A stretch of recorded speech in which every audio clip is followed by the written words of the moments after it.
Today, I am chatting with the incredible Kori Tomelden. She has been a client of ours, a project manager, a coach, and today co-host of the show.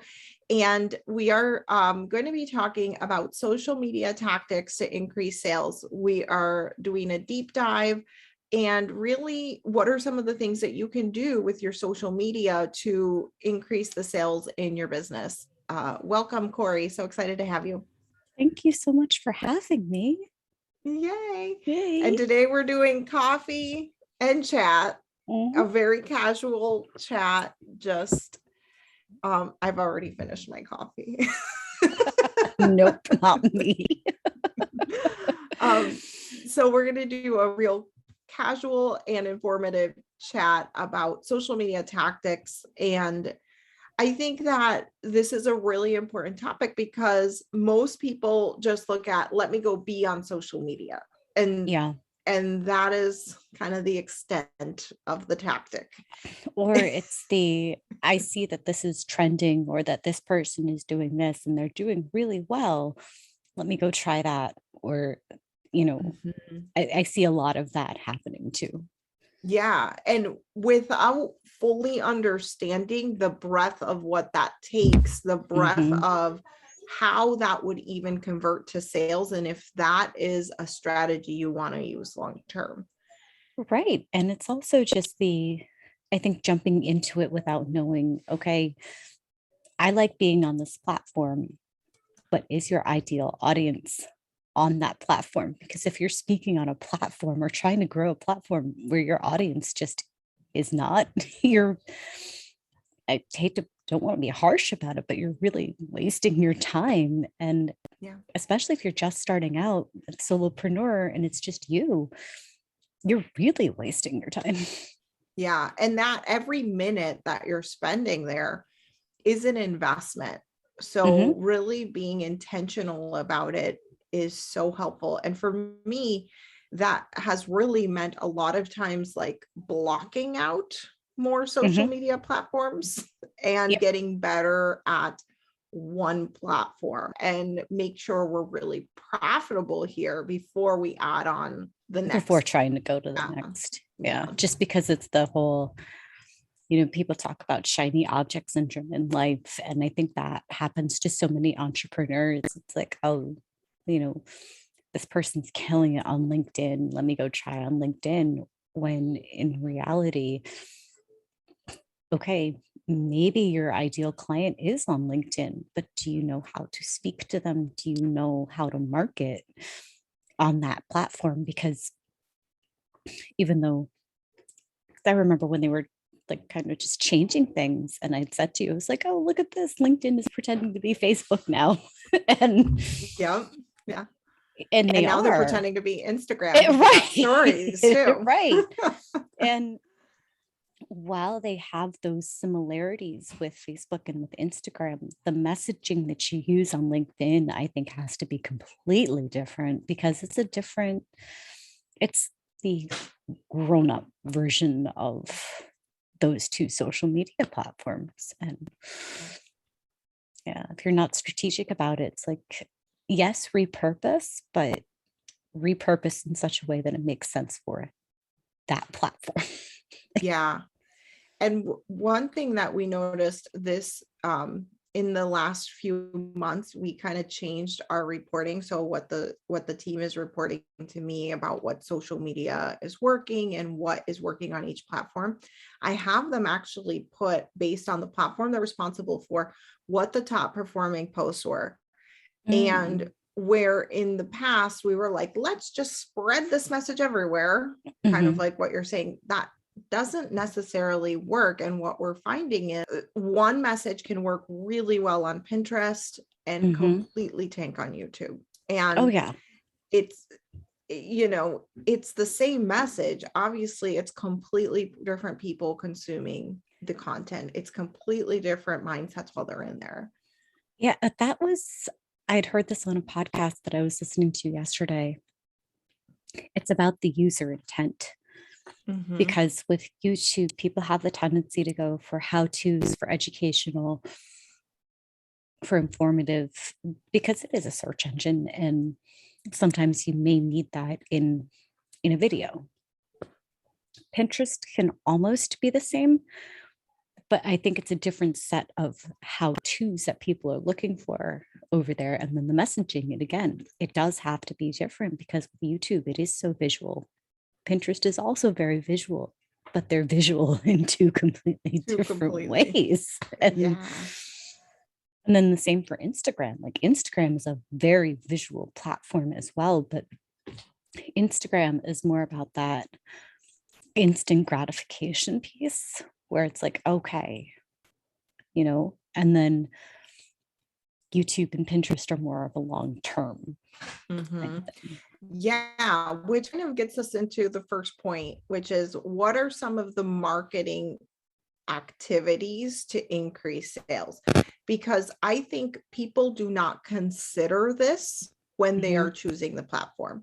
And I know, and I will be very vulnerable here, a big mistake that I made is I was so focused on making sales now, right? And that was fine. It worked.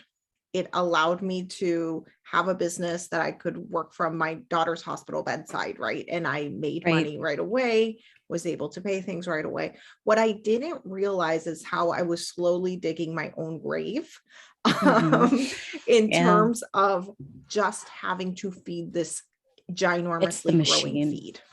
Yes. Feeding the machine on a constant daily basis. And so when you're evaluating what social media platform to dive into is really looking at what are the marketing activities that make that one successful, and do I want to do that for 10 years?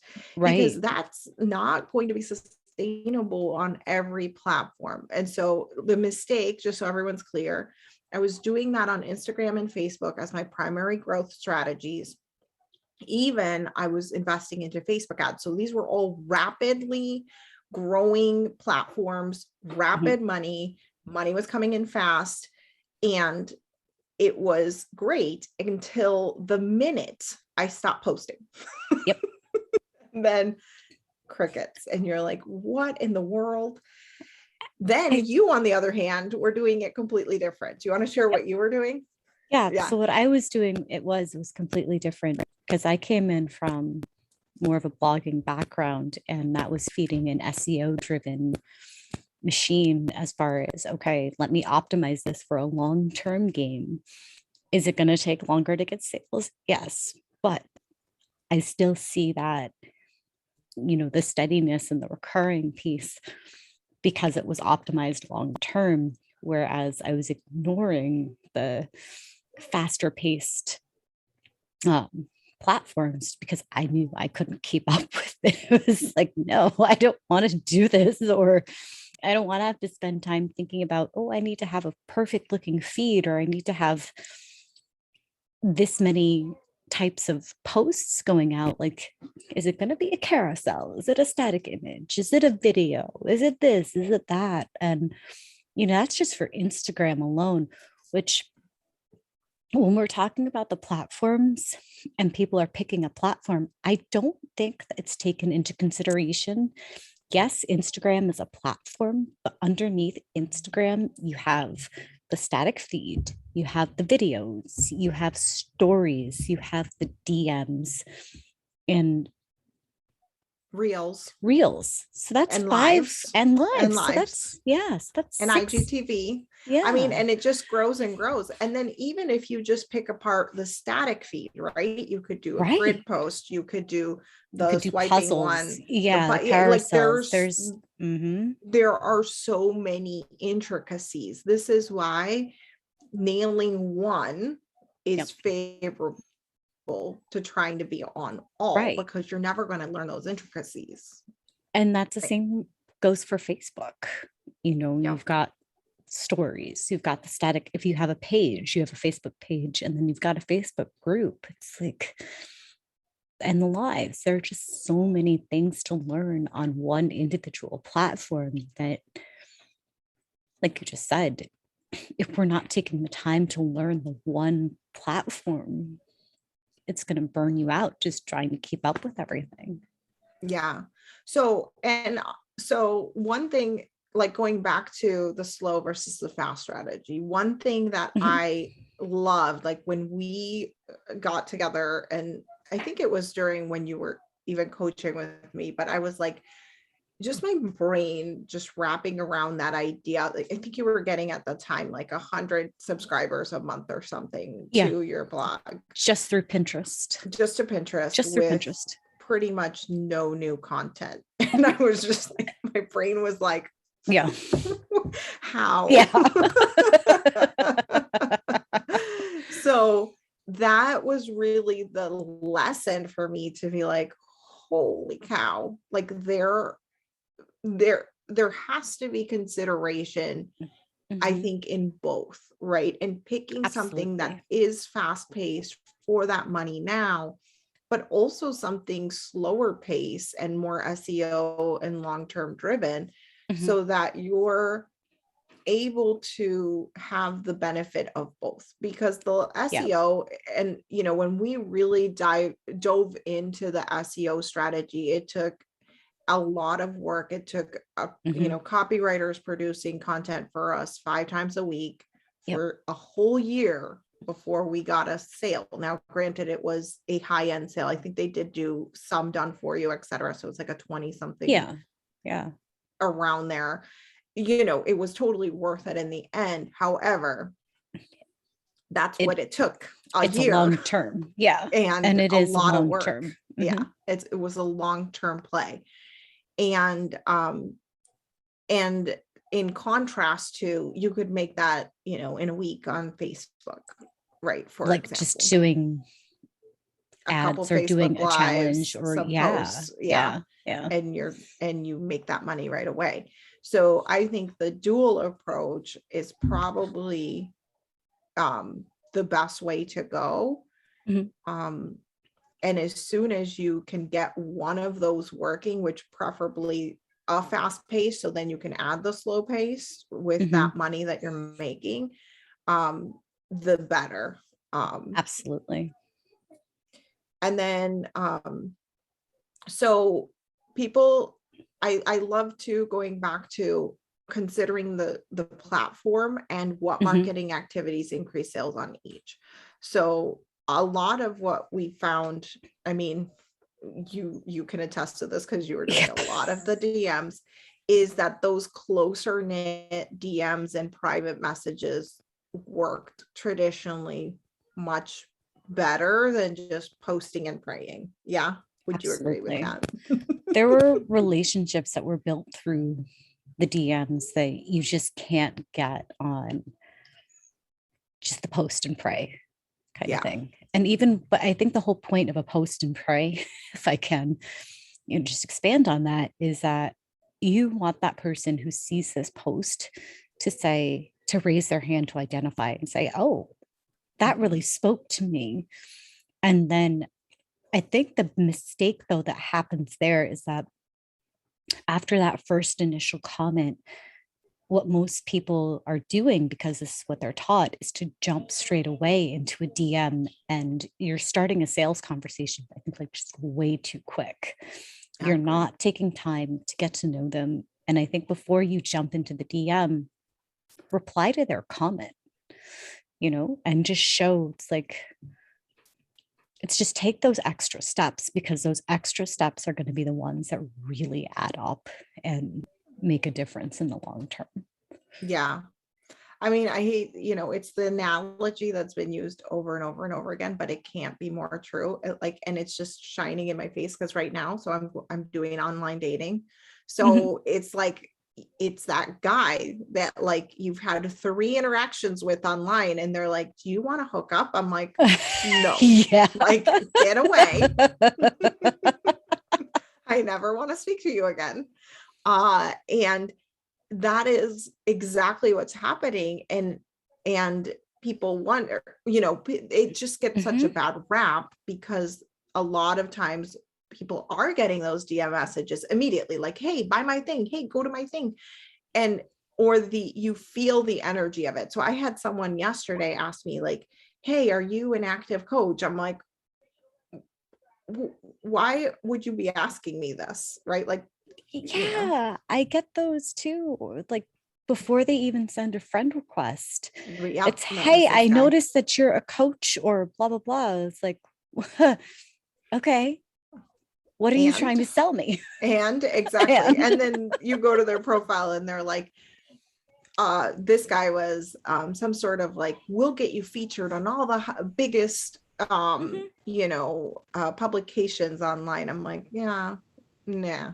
No, thanks. I'm good. I'm good. I'm Yeah, good. My team does that for me. Thanks. we're good. Um, And that's, I but think, yeah, just it too, is that people, before they jump into the DMs, they don't do the background research and they don't go explore somebody's website. They don't look at their presence that they already have. It's just, you take this quick scan, and you can't do a quick scan. You have to do a deeper, not even a diagnostic, but just a deeper look into this person.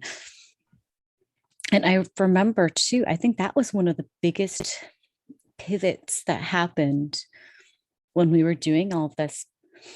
Because I hearken back to our 5,000 leads from LinkedIn. yes, And then as it turned out, I spent like an hour disqualifying a lot of close to them. 1,000 of them. And, you know, had we had that in place before, where we had that deeper screening, maybe it wouldn't have been 5,000 leads. It would have been less. And that's fine.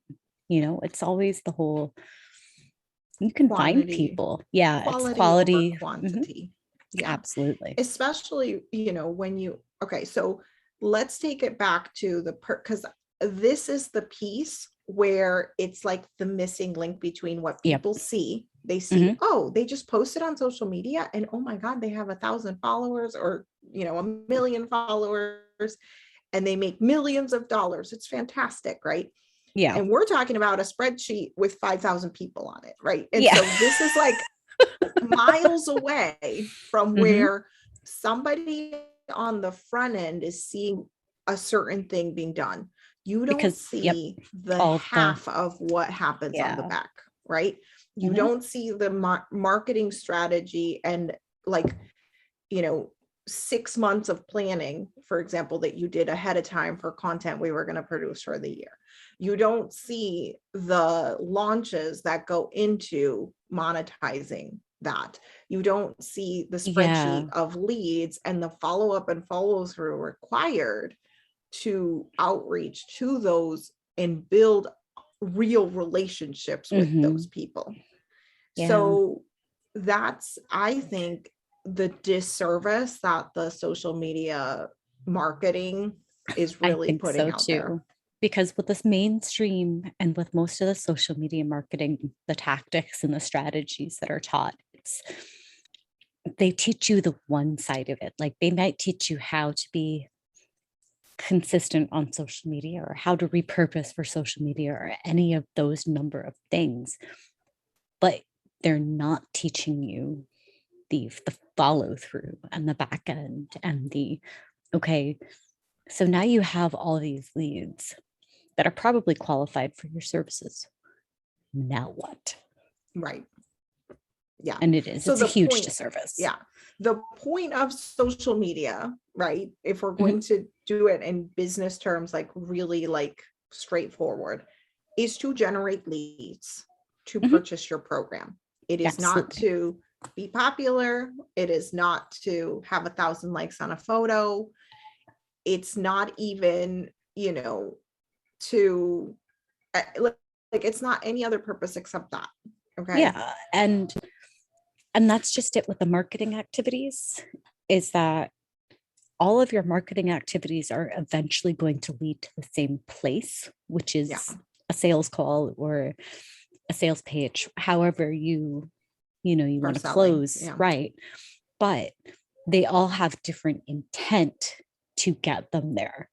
So whether that's, an interactive video or a teaching video, or I just say that I'm using the video example because that's been my favorite as of late, is being on camera, which I never thought I'd say. It's like, I hated being on camera, but I love it. It's like, oh, I can really be myself and just And I think that's just it too, is that sometimes we just get so afraid of being ourselves and showing up and being personal because it's all about business. But if I can't get to know you as a person, I don't want to know you as a coach. Right. You know what I mean? And that has to go into the marketing activities as well, because if you're picking a platform that you just kind of can't stand, but you're still trying to show up there, it's going to come across. Right. It's why I made the decision with this business to cut Facebook out of it, at least for right now, because Instagram for me is where I'm finding that I can shine.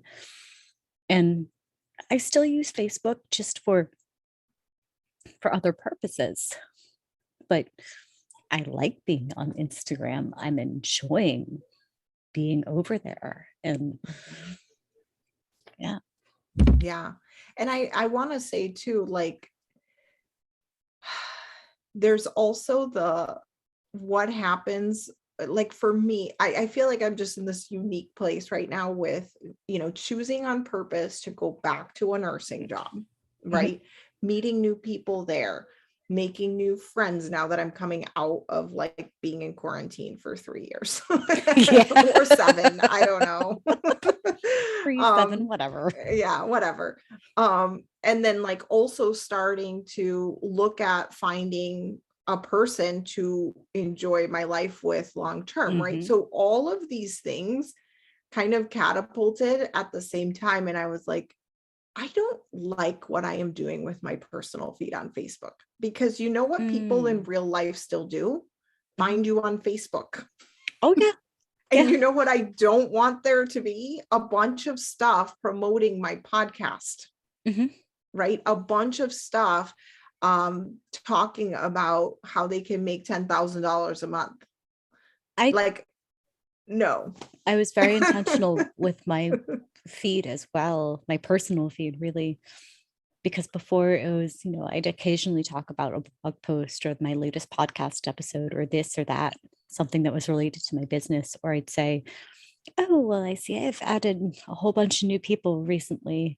Tell me about you, those kinds of things.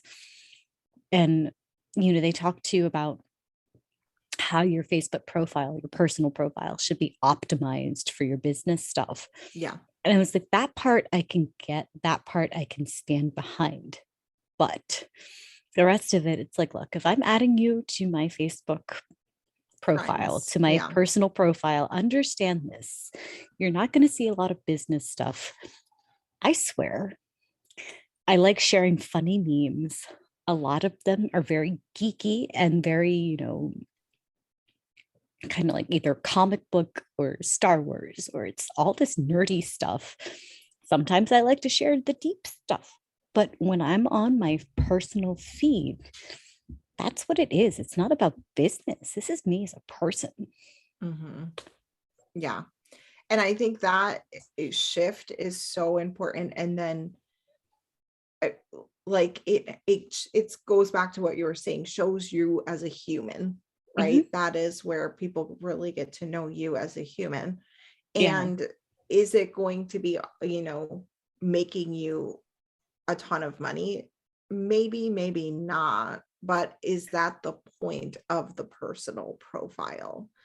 Yeah. And I think too, at least for me, this was a very conscious decision that I made, that I'm not going to accept friend requests from potential clients, because I think that boundary just needs to be set as far as, okay, yes, you are a client, and yes, you will have access to me as your coach, but these are the ways in which you have access, because otherwise it really is, it's just this personal boundary that, and it's not just for my sake, but it's also for theirs.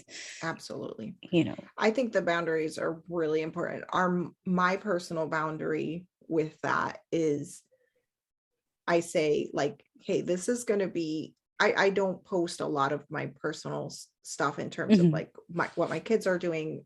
I'm not allowed to, right, per our custody agreement. So it's more like what's going on my personal feed are my thoughts, what I'm learning, what I'm Mhm.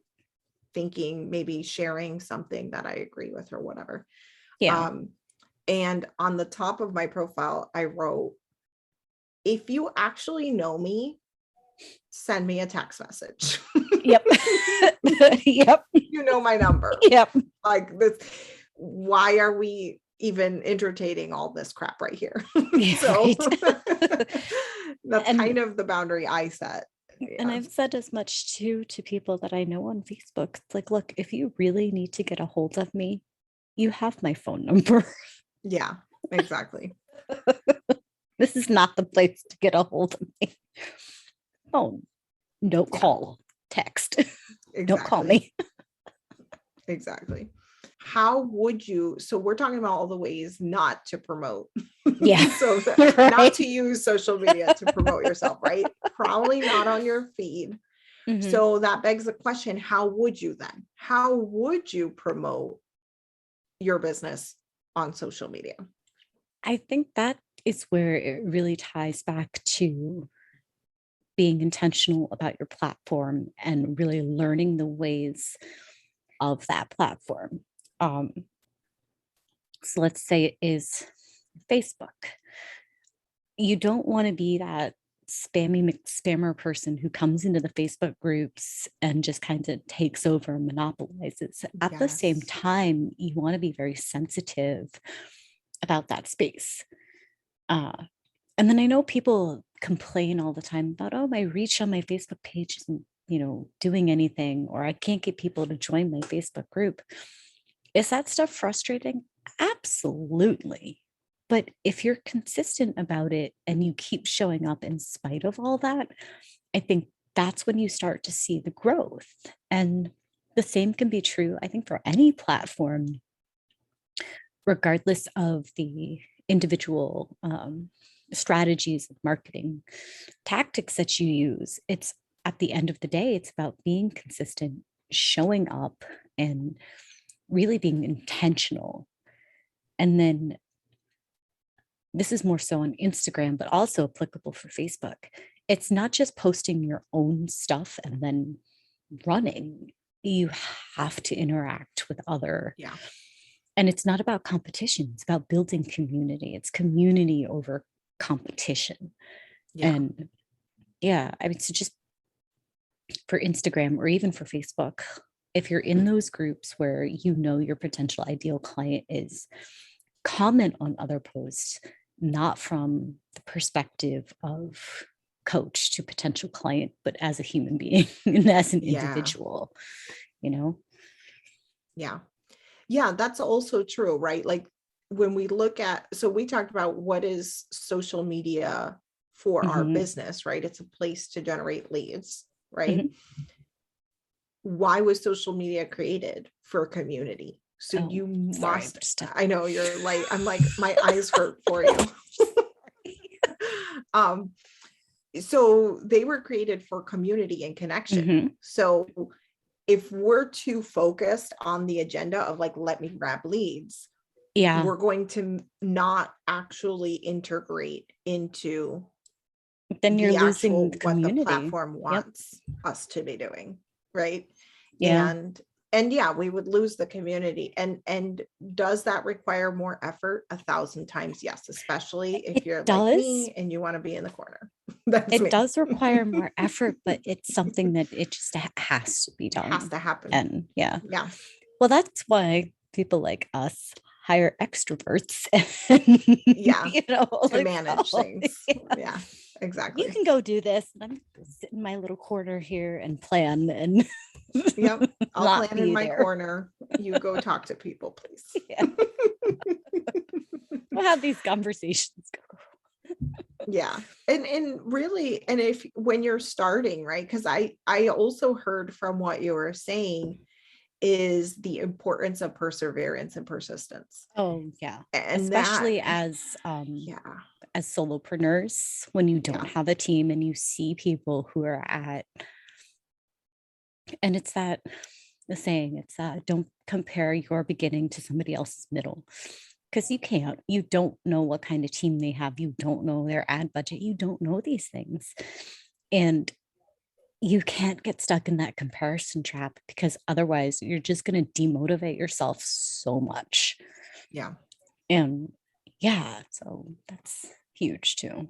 Yeah, exactly. Stay in your own lane, focus on your own progress, and work on being resilient and persistent yourself, right? Yeah. Like I share all the time about how one of the best things I did was just focus on being consistent with following through hmm with my schedule. How Yep. I took a whole year just to work on Yep. that. Yep. And should I probably do a refresh on that? Probably, right? Because it's been a couple You're years. right. But that showed me so much about myself, about persistence, about hmm doing work when no one's watching, about honoring your word to yourself. It was so useful. Oh yeah. And really, I think that's what it really takes for social hmm media building, because no one is watching at first. No one's watching you. Yeah. And that's just it too. It's like you get so hyped up to a live, whether it's on Facebook or Instagram, YouTube, or wherever, and then nobody comments, nobody shows up. It's not the okay, so how can I do this better? It's how can I keep going in spite of, okay, so nobody showed up. Big freaking deal. Nobody showed up. So it's still Yeah. there. And you never know, too, when someone's going to come back to Yeah. comment on it. Because I've had, it hasn't happened with me, but like I've gone through somebody's YouTube feed or through their Instagram, not Instagram so much, but Facebook feed. And I found one random thing there. And then that just led me on this whole, oh, I really like how this person's presenting this stuff. I'm going to go watch more, you know? Right. So you just never know when it's going to happen. And if you stop showing up and you stop the consistency, and you stop that just might halt all of your momentum. And then you're starting from square one. So it's just Yeah. not fun at Yeah. all. At all. And Mhm. I think like we shared with the copywriters and the publishing for the SEO, like the person who told me to do that literally said to me, you will need to publish 4 to 5 times a week Mhm. for 1 year before you get results. Oh, yeah.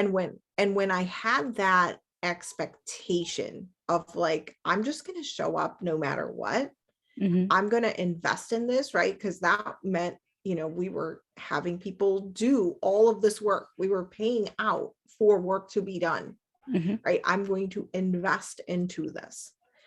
And because I made that choice, we got the result. But had I said, well, if it doesn't work after 3 months or 6 months, I'm just going to give up. That's just it too. I think, oh, when we were talking about how to market on social media, that I think is one of the biggest things to take away from it. It's to look at your end goal and your own expectations from that platform, and then making the commitment to that goal and to those expectations.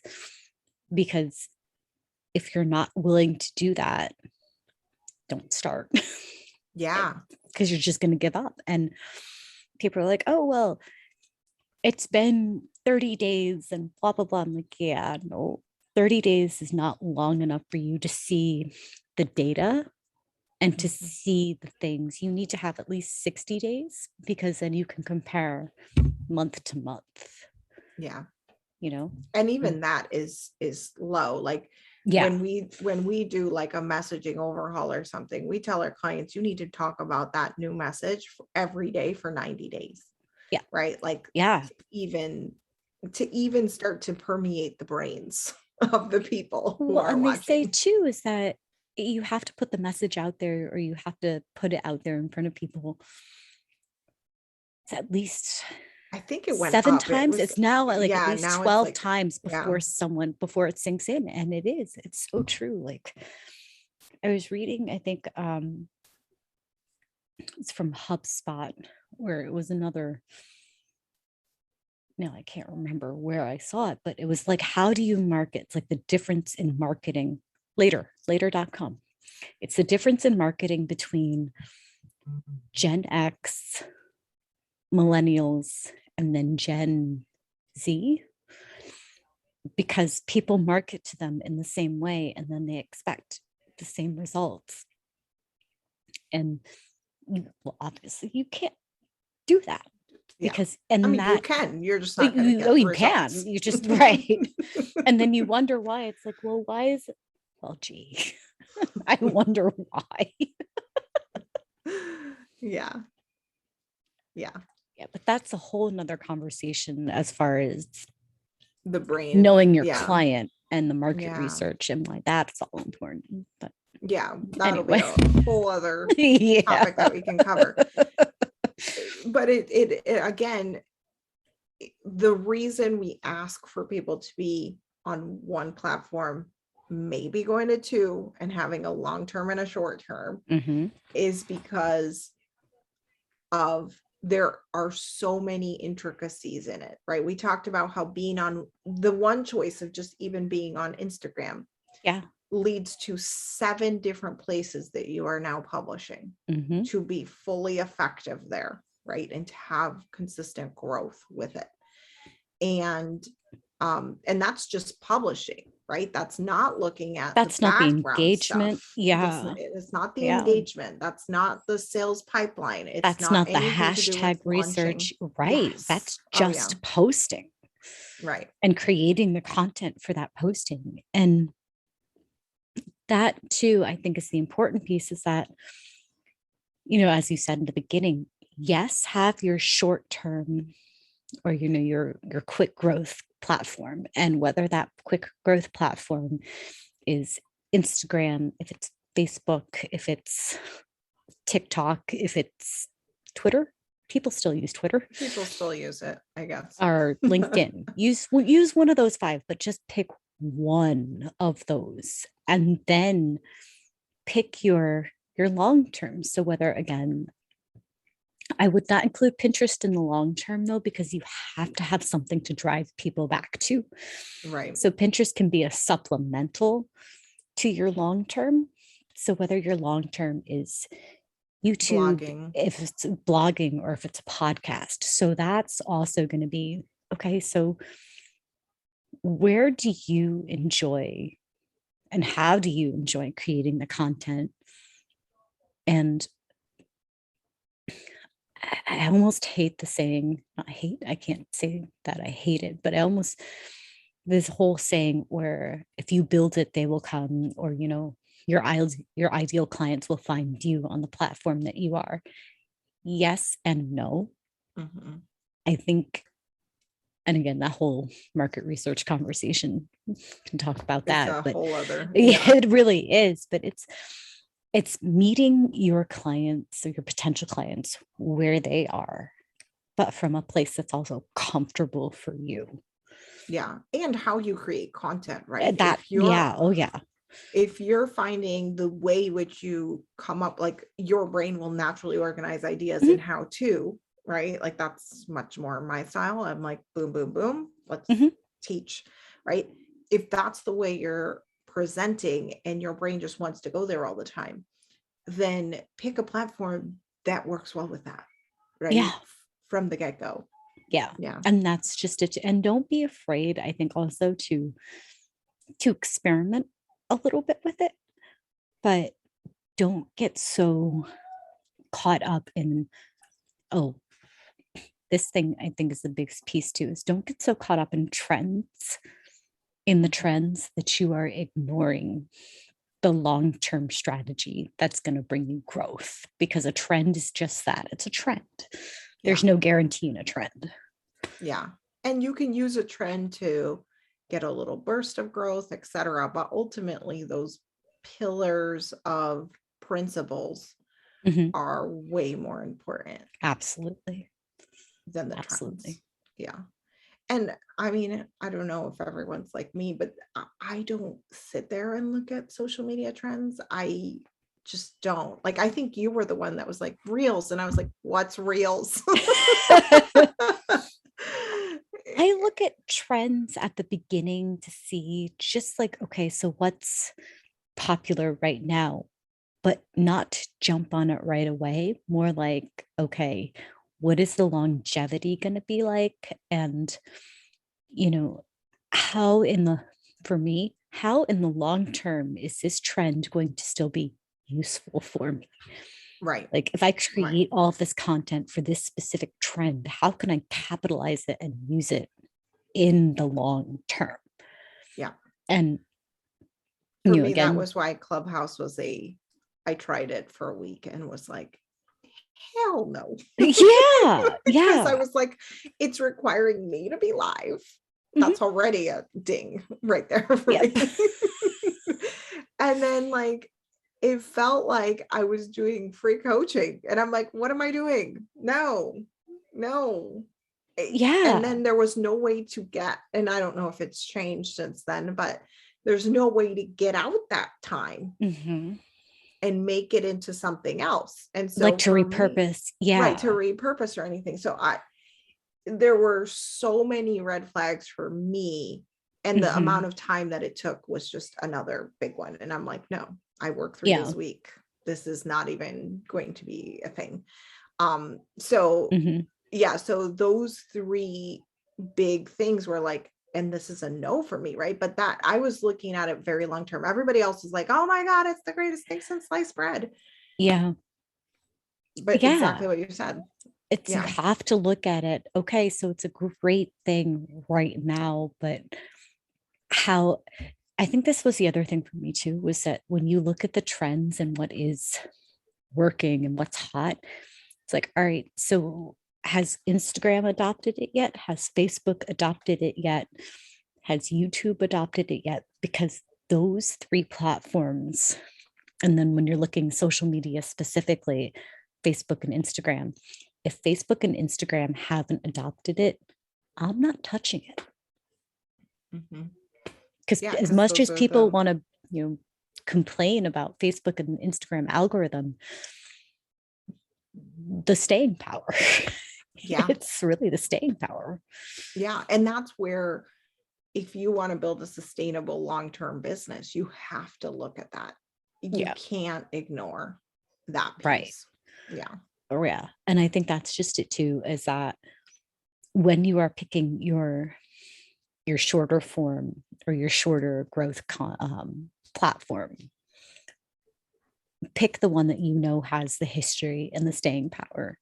So whether that's Facebook or Instagram, Mhm. again, Twitter and LinkedIn, those are the four that I would consider or have someone consider as far as Mhm. building their Yeah. social media. And then you look at the long form and look at too, how does your long-term platform play with your short-term platform? How much of your long form can you repurpose into that shorter one? And how can you repurpose the shorter form for your long form? So there's all of Yeah. these different Yeah. intricacies that when people talk about marketing that they don't consider. They don't consider. And I do want to just, there's some terminology from our programs that Yep. people may not be aware of, and that is the short form and the long form. So Mhm. how we teach content creation is you start with a long form piece, whether that Yep. it's anything that is going to have at least 3 to 4 little pieces or points, right? So it could be Yep. a blog post, a video, anything that's going to have 3 to 4 main ideas in it, right? Yep. And then from there, you repurpose that into little pieces of content. So Mhm. that long form piece of content, whether that be the blog, the podcast, or the video, could then become 4 posts, and you have your 4 teaching posts for the week on, Yeah. your shorter form, like say 4 posts for Instagram. Mhm. It's a very simple strategy that anyone can use. If you're not already using it, go, Right. by all means, go use that. Um, And it's being and intentional about it it's too. being intentional. Yeah. Yeah. And the issue I had specifically with Clubhouse is there was no way to extract that, right? Mhm. The long form was just put into Clubhouse and into the ethers because it never was Yeah. like you can't retrieve it. Unlike a podcast or Right. YouTube or even a blog post. So Where you have that video, now you yeah. have a VA that can go through all that and break it up and make all the posts for you, or yourself, even Yeah. doing it yourself in that way Yeah. versus just always creating. It saves you so much energy. Absolutely. Okay, awesome. So this was a great chat. It was so amazing to chat with you. Thanks for coming on, Kori. Yeah. Where can Happy people to be find out? here. Yeah, where can people get to know you better, find out more about you? Well, I'm over on Instagram as Authentically Autistic and ADHD. Um, I'm on Facebook as a page and as a group with the same Authentically Autistic and ADHD, over on YouTube as Authentically Autistic and ADHD. Um, and my podcast is Authentically Autistic and ADHD. So come find me. I couldn't give it its full name, which is Authentically Autistic and ADHD as fuck, but it's, it's like, yeah, but that's where I am now. Awesome. Just trying to bring this down, just if I can. That's what I Oh, have on my love it. coffee mug. It says Love Authentically it. Autistic. I'm gonna put that on a t-shirt and I'm gonna wear that with pride. Love it. Well, thank you so much for coming on. It's been a pleasure. Yeah, happy to do it. Let's do it again soon. Yeah. I hope you enjoyed this episode, and click the like, hit the subscribe, and click on the bell so that you never miss an episode and help our channel to grow and reach more people. I hope you have an impactful day, and I will see you in the next one.